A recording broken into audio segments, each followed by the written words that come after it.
ini pemerintah pusat berencana tahun 2025 atau tahun depan ini akan menaikkan PPN sebesar 12% dari 11%. Gimana sebagai kader PDIP menanggapi hal ini, Pak? Jadi terkait dengan akan dinaikkan pajak, itu pemerintah pusat mempunyai kewenangan.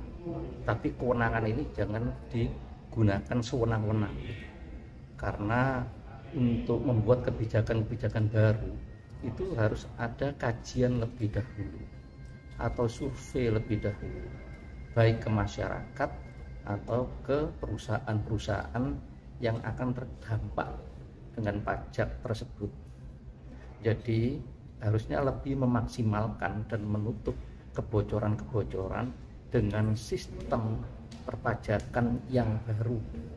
Karena sampai saat ini yang diterapkan oleh pemerintah itu sistemnya adalah self assessment atau MPS atau perpanjangan dari menghitung pajak sendiri.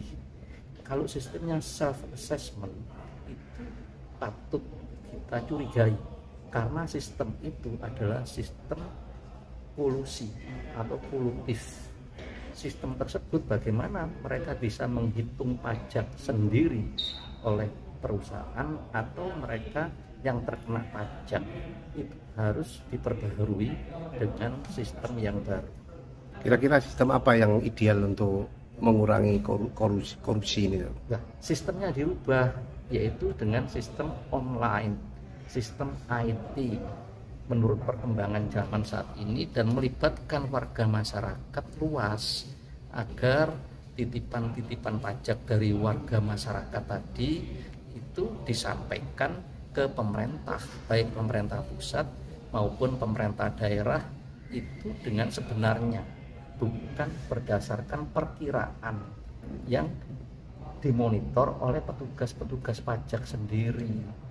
Oleh karena itu tidak perlu, jangan menaikkan pajak itu, tapi sistemnya dirubah, pengawasannya juga diperketat hingga bisa dinikmati oleh masyarakat luas dengan tarif yang sama seperti sebelumnya.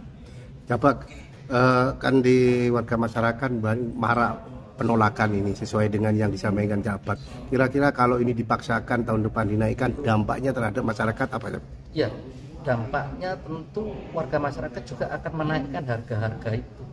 Dan saat ini untuk proses produksi itu juga tidak sebagus yang diharapkan karena persaingan kita dengan luar negeri cukup ketat dan harga di luar negeri itu juga tidak mahal.